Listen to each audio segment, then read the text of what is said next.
क्या करना चाहिए, आपको ओपन स्पेस में नहीं रहना होता है। इमीडिएटली आपको क्या करना है, किसी मकान में या किसी बिल्डिंग के अंदर जाना है, ठीक है। ड्यूरिंग लाइटिंग आपको क्या करना है, आपको ओपन स्पेस में नहीं रहना है, आपको इमीडिएटली किसी भी मकान या किसी भी बिल्डिंग में अंदर जाना है। अगर आप किसी भी ओपन स्पेस होंगे, सपोज आप होंगे किसी पार्क में होंगे, किसी प्ले ग्राउंड में होंगे या आप रोड पे होंगे, तो हमें क्या करना चाहिए, हमें जल्दी से जल्दी ना करना चाहिए सेफर प्लेसेस की तरफ, जैसे हाउस या कोई और बिल्डिंग। जैसे ही हम क्या सुनेंगे, जैसे हम थंडर सुनेंगे और हम ऑब्जर्व करेंगे लाइट स्काई में, तो वैसे ही हमें क्या करना है, हमें किसी सेफर प्लेस में जाना चाहिए, जैसे हाउस या कोई और बिल्डिंग। ठीक, अगर आप किसी भी ओपन व्हीकल में होंगे, ओपन व्हीकल जैसे मोटर बाइक होती है, ठीक है, स्कूटर्स होते हैं, ट्रैक्टर्स होते हैं, या कोई भी कंस्ट्रक्शन मशीनरी जो यूज की जाती है, कि आपको क्या करना चाहिए ड्यूरिंग लाइटिंग और थंडरस्टॉर्म के दौरान, ये जो ओपन व्हीकल होते हैं ये सेफ नहीं होते हैं। तो जैसे ही आप क्या करोगे, जैसे आप लाइट देखोगे या थंडर सुनोगे, तो आप क्या करना, आपको इमीडिएटली वो ओपन व्हीकल को छोड़ना है और किसी हाउस के अंदर या किसी बिल्डिंग के अंदर जाना है। लेकिन अब अगर आप ट्रैवल कर रहे हो किसी कवर्ड व्हीकल में, जैसे कार होती है, बस होती है, ठीक है, तो आपको क्या करना चाहिए, आपको कार या बस के अंदर ही रहना चाहिए, और उसकी जो खिड़कियां दरवाजे हैं उसको बंद रखना चाहिए ड्यूरिंग लाइटिंग और थंडरस्टॉर्म के दौरान। ठीक, ओपन व्हीकल पे आपको नहीं रहना है, जब भी लाइटिंग होगी आपको ओपन व्हीकल पे नहीं रहना, आपको इमीडिएटली ओपन व्हीकल छोड़ना है, जो मोटर बाइक होती है, स्कूटर होती है, ठीक। या अगर हम देखेंगे जो क्लोज होती है, जो कवर्ड व्हीकल्स होती है, कार बस वगैरह, उनमें आप आराम से रह सकते हो लाइटिंग के दौरान, बस खिड़कियां और दरवाजे बंद रखें। ठीक, अगर कोई भी आदमी क्या होगा, ओपन स्पेस में होगा ड्यूरिंग लाइटिंग के, जैसे ही लाइट स्टार्ट होगी और वहाँ पे कोई भी उसको शेल्टर अवेलेबल नहीं होगा, तो उसको क्या करना चाहिए उस टाइम पे, ठीक है। जब कोई आदमी क्या होगा, ओपन स्पेस में होगा और वहाँ पे क्या होगा, वहाँ पे आपके नजदीक कोई भी ऐसा मकान नहीं होगी, बिल्डिंग नहीं होगी, तो आपको क्या करना चाहिए उस टाइम पे। अगर कोई भी इंसान ओपन स्पेस में होगा, तो आपको कभी भी ट्री के अंदर नहीं रहना चाहिए। अगर कहीं पे कोई भी ट्री होगा, ऐसे कोई भी बड़ा सा ट्री होगा, तो आपको इसके अंदर बिल्कुल भी नहीं रहना, क्योंकि आपको पता है जो टॉल ट्रीज होते हैं, इनसे डेंजर होता है लाइटिंग का, ठीक है, इनको लाइटिंग स्ट्राइक कर सकती है और ट्री जो है वो जल सकता है, जिसकी वजह से क्या होगा, आप भी जल सकते हैं, ठीक, और इंसान मर सकता है उस टाइम पे। लेकिन अब देखो, अब अगर कोई भी इंसान क्या होगा, अगर कोई इंसान फॉरेस्ट में होगा, ठीक, किसी जंगल में होगा, तो उसको क्या करना चाहिए, जो सबसे छोटा ट्री होगा उसके नीचे रहना चाहिए, क्योंकि जो शॉर्ट चीजें होती है वहाँ पे लाइट का खतरा उतना नहीं होता जितना किसका होता है, जब टॉल ट्रीज होते हैं उनका ज्यादा खतरा होता है। ठीक, तो जब भी आप फॉरेस्ट में होंगे, जंगल में होंगे और आपके नजदीक कोई बिल्डिंग नहीं होगी, कोई मकान नहीं होगा, तो आपको क्या करना चाहिए, जैसे लाइटिंग स्टार्ट हो जाएगी, आपको कोई भी छोटा सा पेड़ देखना है और उसके नीचे से छुप जाना है। ठीक, अब देखो, अगर आप कोई ओपन स्पेस पे होंगे, तो आपको क्या करना चाहिए, अब अगर वहाँ पे नहीं होगी, ट्रीज भी नहीं होंगे, ऐसा कुछ भी नहीं होगा, ओपन ग्राउंड होगा, तो आपको क्या करना चाहिए, आपको ग्राउंड पे सोना नहीं है, लाइटिंग, ठीक है, या ना खड़े रहना। तो आपको क्या करना है, आपको बैठ जाना है, जैसे आप एक्टिविटी टाइम पे बैठ जाते हो, जब कोई टॉपिक वगैरह करता है, आप कैसे बैठ जाते हो उस टाइम पे, वैसे ही आपको बैठ जाना है, और आपको क्या करना है, जो खास है वो आपको रखने हैं, और अपना जो सर है वो इंसान के बीच में रखना है। ठीक, इससे क्या होगा, जो ये इंसान होगा, इससे ही शॉर्टेस्ट ऑब्जेक्ट वहाँ पे होगा और इसको जो लाइट है वो नहीं करेगी। फिर आपको क्या करना चाहिए, अगर उमैद का आप पूछ लीजिए।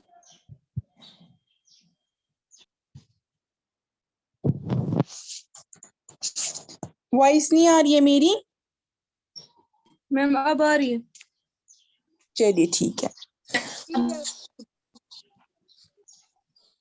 माइक म्यूट कीजिए अपना।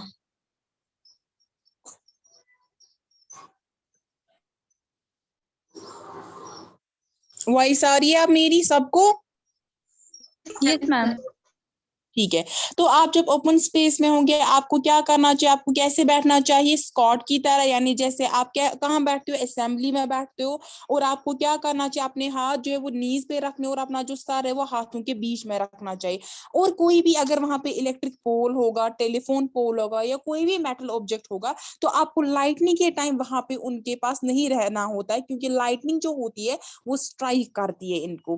ठीक। और हमें क्या करना चाहिए, जब भी लाइटनिंग होगी तो हमें अम्ब्रेला जो है उसको रेज नहीं करना होता है, अपने सर के ऊपर अम्ब्रेला को नहीं रखना होता है, क्योंकि आपको पता है अम्ब्रेला जो होता है उसमें एक मेटल का ये होता है, उसका जो टॉप होता है वो मेटल का होता है ऊपर से जो होता है, और उसकी जो रॉड होती है वो भी मेटल की होती है। ठीक। और तो क्या हो सकता है, अगर आपने अपने सर के ऊपर वो अम्ब्रेला उठाया तो क्या होगा, लाइटनिंग स्ट्राइक करेगी उस मेटल टॉप को, और उसकी वजह से क्या होगा, आप पे लाइटनिंग स्ट्राइक कर सकती है। ठीक। तो ड्यूरिंग लाइटनिंग आपको अम्ब्रेला को रेज नहीं करना होता है। ठीक। या अगर हम देखेंगे जो टीवी एंटीनाज होते हैं, डिश एंटीनाज होते हैं, जो भी टॉल बिल्डिंग्स के ऊपर फिक्स किए गए होते हैं, उन पे ज्यादा खतरा होता है लाइटनिंग का। तो हमें क्या करना चाहिए, जब भी लाइटनिंग हो जाएगी हमें अपने जो टीवी है उनको स्विच ऑफ यानी उनको बंद करना चाहिए, टीवी वगैरह, क्योंकि उन पे खतरा होता है लाइटनिंग का। ठीक। या अगर हम देखेंगे जो लाइटनिंग होती है ये ज्यादातर स्ट्राइक इनको करते हैं, मेटल ऑब्जेक्ट को स्ट्राइक करते हैं, जैसे मेटल पाइप्स होती है, जो भी हमारी वाटर पाइप्स होती है वो किसकी होती है, वो मेटल की बनी हुई होती है। ठीक। जो भी बिल्डिंग्स में वगैरह लगी होती है, हमारे मकानों में लगी होती है, तो उनपे भी क्या हो सकती है, लाइटनिंग स्ट्राइक कर सकती है। तो ड्यूरिंग लाइटनिंग हमें उनको अवॉइड करना चाहिए, टच, हमें उनको टच नहीं करना चाहिए ड्यूरिंग लाइटनिंग। ठीक। तो क्या क्या कर सकते हैं, क्या क्या प्रिवेंशन होते हैं। पहले तो हमने देखा बिल्डिंग जो होती है उसको हम प्रिवेंट कैसे कर सकते हैं, लाइटनिंग कंडक्टर लगा के। अब बात आ गई हमारे खुद के बचाव की, तो हम खुद को कैसे बचा सकते हैं लाइटनिंग से। पहले हमें क्या करना चाहिए, जब भी लाइटनिंग हो जाए ओपन स्पेस में नहीं रहना होता है, हमें इमीडिएटली रश करना चाहिए किसी सेफर प्लेस पे, जैसे हाउसेस होते हैं या बिल्डिंग्स होते हैं। दूसरा हमें क्या करना चाहिए, ओपन व्हीकल जो होते हैं जैसे मोटर बाइक्स होते हैं, स्कूटर्स, ट्रैक्टर्स होते हैं, इन पे नहीं रहना चाहिए लाइटनिंग के दौरान। इमीडिएटली हमें रश करना चाहिए किसी सेफर प्लेस पे, शेल्टर लेना चाहिए, जैसे हाउस या बिल्डिंग हो सकती है। ठीक। अब अगर हम किसी क्लोज्ड वेसल में ट्रैवल कर रहे होंगे, जैसे कार होगी, बस होगी, लाइटनिंग के दौरान, तो हम सेफ होते हैं कार के इनसाइड, हमें खिड़कियां दरवाजे जो होते हैं वो बंद करने होते हैं व्हीकल के। ठीक है। इसके बाद अगर हम देखेंगे, अगर कोई भी पर्सन अब ओपन स्पेस में होगा और वहां पे कोई भी सूटेबल शेल्टर नहीं होगा उसके आसपास, तो उसको क्या करना चाहिए, पहले उसको ट्री का शेल्टर तो यूज नहीं करना चाहिए, क्योंकि आपको पता है कि ट्री जो होता है वो ज्यादा लाइटनिंग का खतरा ज्यादा ट्रीज पे होता है, क्योंकि वो ट्री जो होते हैं वो टॉल होते हैं और वो क्लाउड के नजदीक होते हैं, क्लाउड और ट्रीज के बीच में उतना स्पेस नहीं होता, तो लाइटनिंग का ज्यादा खतरा हो सकता है। दूसरा हमें क्या करना चाहिए, जब आप फॉरेस्ट में हो तो आपको शॉर्ट ट्री के नीचे रहना चाहिए, शेल्टर शॉर्ट ट्री पे आपको रखना चाहिए। तीसरा क्या करना चाहिए, जब आप ग्राउंड में होते हो तो आपको कैसे बैठना चाहिए, स्कॉट की तरह बैठना चाहिए। ठीक है। और अपने जो हाथ है वो नीज पे रखने होते, और अपना जो सर होता है वो आपको कहाँ रखना होता है, वो आपको रखना होता है इन्हीं हाथों के बीच में। ठीक है। और इलेक्ट्रिक पोल्स, टेलीफोन पोल्स या कोई भी दूसरा मेटल ऑब्जेक्ट जो होगा लाइटनिंग के दौरान उनके पास नहीं रहना होता है। और ड्यूरिंग लाइटनिंग हमें अम्ब्रेला को भी रेज नहीं करना होता है, क्योंकि उससे भी लाइटनिंग का खतरा हो सकता है। ठीक है। लाइटनिंग स्ट्राइक कर सकती है। टीवी एंटीना, डिश एंटीना जो लगे हुए होते हैं इन टॉल बिल्डिंग्स को, तो उन पे ज्यादा खतरा होता है लाइटनिंग का। तो हमें क्या करना चाहिए, लाइटनिंग के दौरान जो टीवी है उनको स्विच ऑफ करना चाहिए। ठीक है। इसके बावजूद अगर हम देखें, जो मेटल पाइप्स होती है, जैसे वाटर पाइप्स होती है हमारे घरों में लगी हुई होती है, तो उनपे भी लाइटनिंग का खतरा होता है, तो उन्हें हमें टच नहीं करना चाहिए ड्यूरिंग ड्यूरिंग लाइटनिंग।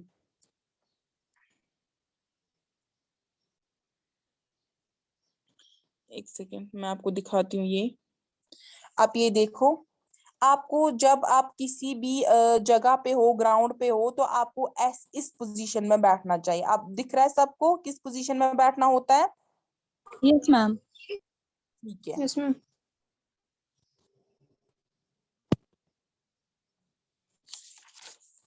ठीक। इसके बाद आता है अर्थक्वेक्स का। ठीक। ये हो गया लाइटनिंग का, लाइटनिंग कैसे होती है। ठीक। ये इसमें हमने देखा कि हम कैसे लाइटनिंग से खुद को बचा सकते हैं, अपने बिल्डिंग्स को बचा सकते हैं। अब आता है हमारे पास अर्थक्वेक क्या होता है। अर्थक्वेक जो होता है जब सडन शेकिंग हो जाती है अर्थ की, ठीक है, सडन शेक्स हो जाते हैं अर्थ में जो एक शॉर्ट टाइम तक रहते हैं, उसको हम अर्थक्वेक बोलते हैं। अब अर्थक्वेक कैसे होता है, जो भी अर्थ होता है, अर्थ का जो क्रस्ट होता है, अर्थ के तीन हम बोलेंगे तीन मेन लेयर्स होते हैं, कोर, मेंटल और क्रस्ट होता है। ठीक, अर्थ का जो क्रस्ट होता है उसमें जो रॉक्स होते हैं उनका एक वायलेंट मूवमेंट हो जाता है जिसकी वजह से अर्थक्वेक होता है। ठीक, अर्थक्वेक जो होता है हमेशा हम बोलेंगे अर्थक्वेक हर टाइम पे होता है, लेकिन क्या होता है मोस्ट ऑफ द जो अर्थक्वेक्स होते हैं वो उतने नहीं होते और हम उनको नोटिस ही नहीं कर पाते, यानी हमें महसूस ही नहीं होते वो अर्थक्वेक। लेकिन कुछ ऐसे अर्थक्वेक होते हैं जो बहुत डेंजरस होते हैं और जिनको हम आसानी से महसूस कर सकते हैं। अब अर्थक्वेक की वजह से क्या क्या डैमेजेस होते हैं, हमारे मकान डैमेजेस होते हैं, बिल्डिंग्स डैमेज होती है, ब्रिजेस जो होते हैं वो डैमेज होती है, लोगों को खतरा होता है इस अर्थक्वेक से, बहुत सारे लोग जो है वो मर जाते हैं। ठीक है, क्या होता है जब अर्थक्वेक आता है तो ये बिल्डिंग अगर गिर जाएगी तो उसमें जो लोग होंगे वो उसके नीचे दब जाएंगे, उससे भी उनकी जान जा सकती है। ठीक, अर्थक्वेक की वजह से क्या होता है, अर्थक्वेक की वजह से फ्लड्स भी आते हैं। ठीक, फ्लड्स के साथ साथ लैंडस्लाइड्स भी आते हैं अर्थक्वेक की वजह से, या अगर हम देखेंगे सुनामीज। ठीक है, सुनामीज क्या होते हैं, जब सी लेवल हाई हो जाता है उसको हम सुनामी बोलते हैं। ठीक है, सुनामीज भी आ जाते हैं, ये अर्थक्वेक की वजह से ही होता है। तो अर्थक्वेक की वजह से बहुत ज्यादा डैमेज होता है, लाइफ का, प्रॉपर्टी का डैमेज होता है। ठीक, अगर हम देखेंगे जो सबसे बड़ा अर्थक्वेक आकर हुआ था इंडिया में, वो हुआ था 26 जनवरी 2001 में। 26 जनवरी 2001 जो है, इसमें क्या हुआ था, जो भुज डिस्ट्रिक्ट है, किसका, गुजरात में एक डिस्ट्रिक्ट है जिसका नाम है भुज। ठीक है, यहाँ जो भुज है यहाँ पे अर्थक्वेक हुआ था 2001 में 26 जनवरी, जो कि सबसे ज्यादा मेजर था। एक और मेजर अर्थक्वेक आया था जो कि 2005 में आया था, अक्टूबर 2005। ठीक है, अक्टूबर 2005 वो आया था उरी और टंगडा टाउन्स में। ठीक है, किसके, नॉर्थ कश्मीर के जो उरी है और टंगडा टाउन्स है वहां पे आया था। यहाँ पे भी इवन श्रीनगर में भी उस टाइम पे अर्थक्वेक आया था जो बहुत ही ज्यादा मेजर अर्थक्वेक था। 2005 की बात है ये। ठीक है, 2005 अक्टूबर था तब, अक्टूबर, इवन मुझे अभी भी याद है ये टाइम जब ये अर्थक्वेक आया था। तो क्या इस टाइम पे अर्थक्वेक आया था और वो बहुत ही ज्यादा मेजर था और ये नॉर्थ कश्मीर में आया था। ठीक है, नॉर्थ कश्मीर में आया था, उरी और टंगडा टाउन जो आते हैं उनमें आया था ये।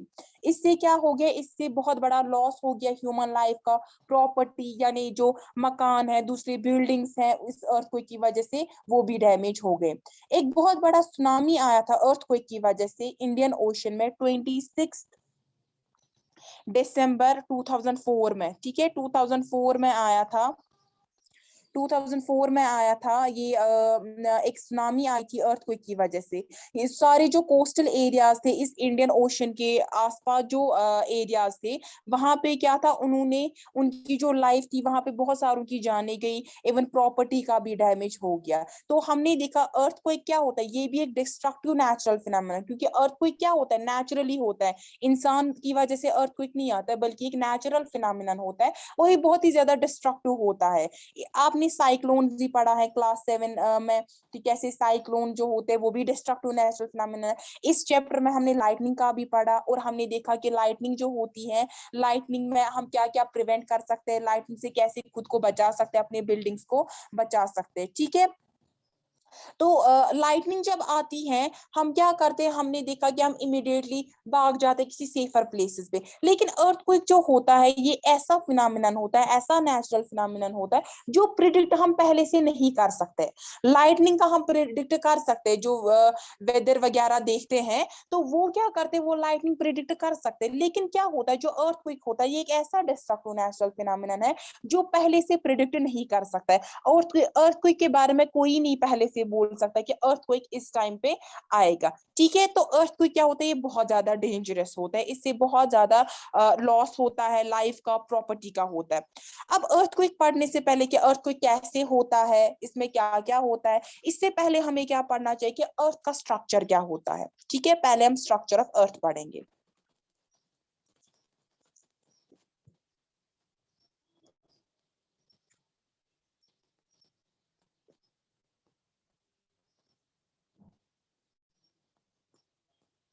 ठीक।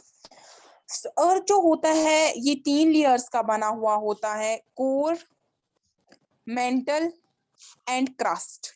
ठीक है, जो कोर होता है, जो इनर मोस्ट पार्ट होता है, उसको हम कोर बोलते हैं। क्या बोलते हैं हम? कोर बोलते हैं अर्थ का। ठीक, कोर जो होता है ये मोस्टली आयरन का बना हुआ होता है। ठीक, इसमें क्या होता है? इसमें आयरन होता है, आयरन होता है। कोर जो होता है ये बहुत ज्यादा हॉट होता है। ठीक, ये हॉट होता है। ठीक, मोस्ट ऑफ दी जो अर्थ का कोर होता है जिसको हम आउटर कोर बोलते हैं, इसमें 2 पार्ट्स आते हैं, एक आता है इनर कोर, दूसरा होता है आउटर कोर। जो आउटर कोर होता है इसमें होता है लिक्विड आयरन। क्या होता है? लिक्विड आयरन होता है आउटर कोर में। और जो इनर वाला कोर होता है, जो इनर पार्ट होता है कोर का, इसमें क्या होता है? इसमें सॉलिड होता है। क्या होता है? सॉलिड आयरन होता है। इसमें सॉलिड आयरन होता है और इसमें प्रेशर जो होता है वो बहुत ज्यादा होता है सॉलिड आयरन की वजह से। तो क्या होता है? जो इनर मोस्ट पार्ट होता है अर्थ का वो होता है कोर, और कोर जो होता है इसके फर्दर 2 पार्ट्स होते हैं और कोर में आयरन प्रेजेंट होता है।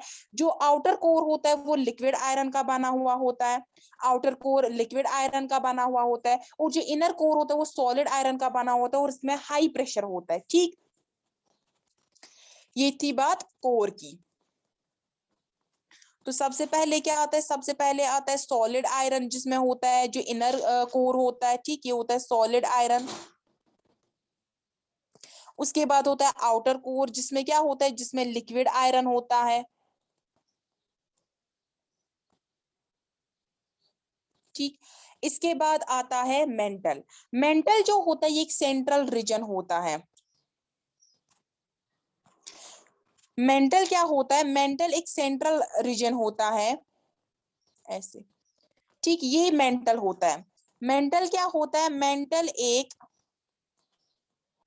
सेंट्रल रीजन होता है, किसके बीच में? कोर के बीच में, और क्रस्ट जो ऊपर वाली लेयर होती है उसके बीच में, यानी एक मिडिल लेयर होती है अर्थ की। ठीक, यहाँ पे क्या क्या होते हैं? यहाँ पे सॉलिड रॉक्स होते हैं। ठीक है, इसके साथ साथ यहाँ पे क्या होते हैं? हॉट लिक्विड रॉक्स भी होते हैं जो कि लावा के फॉर्म में होते हैं, और फिर वो वॉल्केनो बनाते हैं। क्या बनाते हैं? वो वॉल्केनो बनाते हैं। और हीट जो आती है कोर से, ठीक है, जो कोर है यहाँ से जो हीट आती है ये वाला, ठीक है, कोर से जो हीट निकलती है उसकी वजह से क्या होता है कि ये जो मेंटल होता है ये वार्म हो जाता है, यानी गर्म हो जाता है इसकी वजह से। ठीक, और इस हीटिंग की वजह से क्या होते हैं? करंट्स आ जाते हैं इस मेंटल में। ठीक, क्या है? पहला जो इनर पोर्शन है वो कोर आ जाता है, कोर में आता है लिक्विड, एक पार्ट आता है आउटर पार्ट, दूसरा आता है इनर पार्ट। आउटर पार्ट में लिक्विड आयरन होता है, इनर पार्ट में सॉलिड आयरन होता है। ठीक, जिसमें हाई प्रेशर होता है। उसके बाद जो मिडिल वाला पोर्शन होता है, मिडिल वाली जो लेयर होती है अर्थ की, वो होती है मेंटल, जो किसके बीच में होती है? कोर के बीच में और क्रस्ट के बीच में। यहाँ पे बहुत ज्यादा हॉट मोल्टन रॉक्स होते हैं, लिक्विड रॉक्स। मोल्टन क्या होता है? मोल्टन होता है लिक्विड फॉर्म जिसको हम बोलते हैं, और सॉलिड रॉक्स होते हैं जो कि एक लावा, मोल्टन वाले जो होते हैं रॉक्स वो एक लावा के फॉर्म में होते हैं जो वॉल्केनो बनाते हैं। ठीक है, और यहाँ पे जो कोर होता है इसकी वार्मथ की वजह से क्या होता है कि ये जो मेंटल है ये वार्म हो जाता है। इसके बाद जो ऊपर वाली लेयर होती है उसको हम बोलते हैं क्रस्ट बोलते हैं। हम क्या बोलते हैं उसको? उसको हम बोलते हैं क्रस्ट। जो ऊपर वाला लेयर होता है इसको हम क्रस्ट बोलते हैं। अब देखो ये क्रस्ट होता है, ये आउटरमोस्ट लेयर होता है अर्थ का। क्रस्ट जो होता है ये लाइटर रॉक्स का बना हुआ होता है। हमने देखा मेंटल में भी रॉक्स होते हैं, लेकिन जो क्रस्ट के रॉक्स होते हैं वो लाइटर होते हैं एज कंपेयर टू मेंटल। ठीक, और जो क्रस्ट होता है ये एक थिकर पार्ट होता है। ठीक है, क्या होता है? ये एक थिकर पार्ट होता है लैंड का। और अगर हम देखेंगे ये जो क्रस्ट होता है अर्थ का, यही पे क्या होते हैं? ओशियंस वगैरह होते हैं। ठीक है, और जो क्रस्ट होता है अर्थ का ये एक ही पीस नहीं होता है, बल्कि ये बने हुए होते हैं पीसेस ऑफ फ्लैट रॉक्स। ठीक, जैसे आप देखोगे आपके बाथरूम में जो टाइल्स लगे होते हैं फ्लोर पे, वैसे ही क्या होते हैं? वैसे ही ये रॉक्स होते हैं, फ्लैट रॉक्स होते हैं जिनसे क्या बना हुआ होता है? क्रस्ट बना हुआ होता है। हर कोई जो पार्ट होता है अर्थ के क्रस्ट का उसको हम बोलते हैं प्लेट बोलते हैं। तो जो अर्थ का क्रस्ट होता है वो किसमें डिवाइड होता है? बहुत सारे प्लेट्स में होते हैं। अब ये प्लेट जो होते हैं जिन पे कॉन्टिनेंट्स एग्जिस्ट करते हैं उनको बोलते हैं कॉन्टिनेंटल प्लेट्स बोलते हैं। वेरे जिन पे ओशियंस एग्जिस्ट करते हैं उनको हम बोलते हैं ओशियनिक प्लेट्स बोलते हैं। अब ये क्रस्ट के जो प्लेट्स होते हैं ये फ्रेगमेंट्स में होते हैं, यहाँ पे ये फ्लैट होते हैं।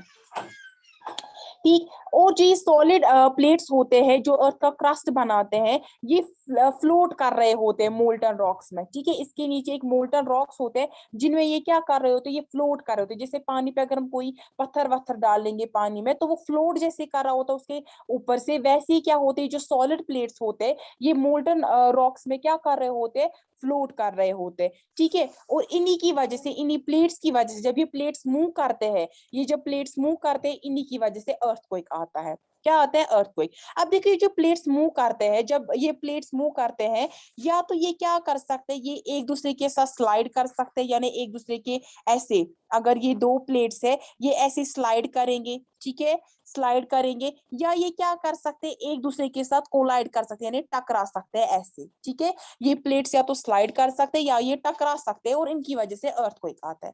अब देखो स्लाइड जो होते हैं, ये जो प्लेट्स होते हैं ये जब स्लाइड करते हैं एक दूसरे पे तो कैसे करते हैं और क्या होता है उस पे, उसमें जो ये प्लेट्स होते हैं अर्थ के क्रस्ट के, ये बने हुए होते हैं रॉक्स के। किनके बने हुए होते हैं, रॉक्स पे, रॉक्स के। और इनके जो एजेस होते हैं अगर हम देखें, यानी ये जो साइड्स होते हैं इनके, ये रफ होते हैं। अगर हम बनाएंगे ये ऐसे रफ होते हैं, क्या होते हैं, ये रफ होते हैं। ये मैंने दो प्लेट्स बनाए, ठीक, ये क्या होते हैं, इनके जो एजेस होते हैं वो रफ होते हैं, वो स्मूथ नहीं होते हैं, ठीक। जब ये जो रफ होते हैं, जब ये मूव कर रहे होते हैं, मैंने आपको क्या बोला, ये जो सॉलिड प्लेट्स होते हैं ये मोल्टन रॉक्स पे फ्लोट कर रहे होते हैं। तो जब ये मूव करते हैं ये स्मूथ तो नहीं है, जैसे ये मूव करते हैं एक दूसरे के साथ ये रब करते हैं, ठीक है, रब करते हैं एक दूसरे के साथ, ये रब करते हैं, जिसकी वजह से क्या होता है, ये एंटेंगल हो जाते हैं। एंटेंगल मतलब ये फंस जाते हैं वहां पे एक दूसरे के साथ, ठीक, ये मूव नहीं कर पाते हैं। जैसे ही ये स्लाइड करते हैं, एक यहाँ से आ गया, दूसरा ये प्लेट यहाँ से आ रहा है, तो हमें पता है इनके एजेस क्या है, वो रफ है, वो स्मूथ तो है नहीं। जैसे रफ होते वो खुरदुरे टाइप होते हैं, तो ये फंस जाते हैं एक दूसरे के साथ और मूव नहीं कर पाते कुछ टाइम के लिए। जैसे ये फंस जाते हैं और मूव नहीं कर पाते एक दूसरे के साथ, तो वहां पे क्या होता है, इसकी वजह से एक फिर क्या होता है, जब ये दो प्लेट जो होते हैं जैसे ये मूव करते हैं, फिर कुछ टाइम तक तो ये मूव कर रहे होते हैं, लेकिन ये क्या कर रहे होते हैं, ये पुश कर रहे होते हैं ये प्लेट्स, ताकि ये क्या करे, ये मूवमेंट दिखाए। तो जब ये पुश कर रहे होते हैं तो एक टाइम आ जाता है कि ये अचानक से दूर भागते नहीं, पुश करते हैं ये, और यहाँ पे एंटेंगलमेंट जो है ये ब्रेक हो जाता है, ये एंटेंगल हुए होते हैं। और जो एंटेंगलमेंट है, यानी जब ये फंस जाते हैं उसको हम एंटेंगलमेंट बोलते हैं। जब ये एंटेंगलमेंट इनमें ब्रेक हो जाता है तो वहां पे एक बड़ा सा झटका लगता है, जिसको हम जोल्ट बोलते हैं, जॉल्ट बोलते हैं, क्या बोलते हैं हम, जॉल्ट। एक बड़ा सा जॉल्ट आ जाता है, यानी यहाँ पे एक झटका जैसा लगता है। उसकी वजह से क्या होता है, उसकी वजह से एक एनर्जी निकलती है वहां पे, जो वो एनर्जी निकलती है उसकी वजह से क्या होता है, एक शॉक वेव प्रोड्यूस होता है, यानी सिस्मिक वेव्स जिनको हम बोलते हैं। क्या बोलते हैं हम उनको, या उनको हम शॉक वेव्स बोलते हैं, या हम उनको क्या बोलते हैं, हम उनको बोलते हैं सिस्मिक वेव्स बोलते हैं हम उनको, ठीक। इन वेव्स की वजह से क्या होता है, अर्थ जो होता है वो शेक करता है और अर्थक्वेक जो होता है वो अकर हो जाता है। अब देखो ये तो था जब जो ये प्लेट्स होते हैं ये एक दूसरे के साथ स्लाइड करेंगे, लेकिन प्लेट जो होते हैं ये कोलाइड भी कर सकते हैं एक दूसरे के साथ, कोलाइड मतलब टकराते भी है। देखो जब दो प्लेट्स आ रहे हैं अर्थ के क्रस्ट की, दो प्लेट्स जब ये टकराते हैं, जैसे ये टकराते, ये यहाँ से आ रहा है, ये यहाँ से आ रहा है, जैसे ये टकराते एक पहाड़ जैसा बनाते हैं ऐसे, ठीक है। ये एक प्लेट है, ये दूसरा प्लेट है, ठीक। जैसे ये आते हैं ये क्या करते हैं, एक पहाड़ जैसा बनाते हैं यहाँ पे। जैसे ये एक पहाड़ बनता है, जहाँ पे ये मिलते हैं, कोलाइड करते हैं, वहां पे एक एनर्जी निकलती है। जो वो एनर्जी निकलती है उसकी वजह से क्या हो जाता है, अर्थ जो होता है वो शेक हो जाता है, ठीक। ये कर रहे थे हम बात किनकी, ये हम बात कर रहे थे कॉन्टिनेंटल प्लेट्स की। इसके बावजूद जो ओशनिक प्लेट्स होते हैं वो भी क्या करते हैं, वो भी ऐसे ही कोलाइड करते हैं, इन कॉन्टिनेंटल प्लेट के साथ कोलाइड करते हैं। उसके बाद वो फंस जाते, एक माउंटेन जैसा बनाते हैं, वहां से एनर्जी रिलीज होती है। एनर्जी रिलीज होने के साथ साथ क्या होता है, हमारा जो अर्थ है ये शेक करता है और अर्थक्वेक को हम महसूस करते हैं। तो अर्थक्वेक से हमें पता है कि बहुत सारा नुकसान हो जाता है इस अर्थक्वेक की वजह से। यूजुअली अर्थक्वेक कहाँ पे आ जाते हैं, अगर हम देखेंगे हिमालयन रीजन्स में भी आ जाते हैं, तो वहां पे वो कोलाइड करते हैं, वहां की जो प्लेट्स होते हैं, जो माउंटेन्स होते हैं, वहां के जो प्लेट्स होते हैं वो एक माउंटेन जैसा बनाते हैं और अर्थक्वेक हमारे पास आ जाता है, ठीक। समझ आया सबको, समझ आया सबको, ठीक है।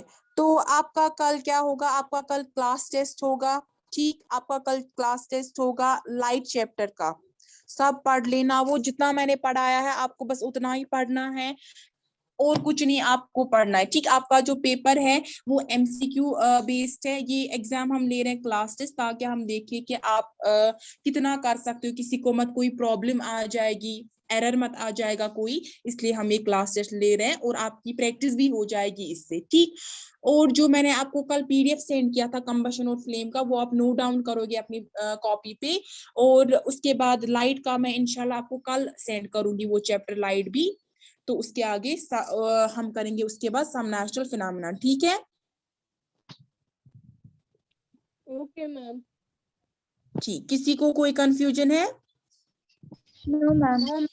चलिए ठीक है।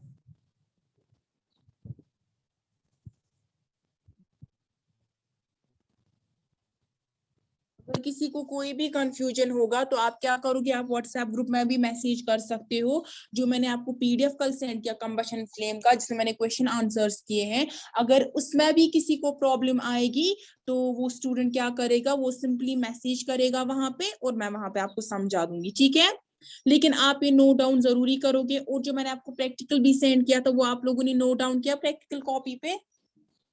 Yes ma'am. माइक्रोस्कोप और फ्लेम की लेयर्स वो भी लिखे?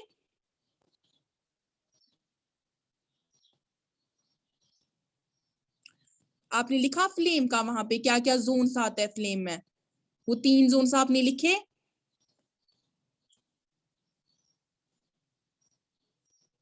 फ्लेम Yes, लिखा ma'am. किसी ने?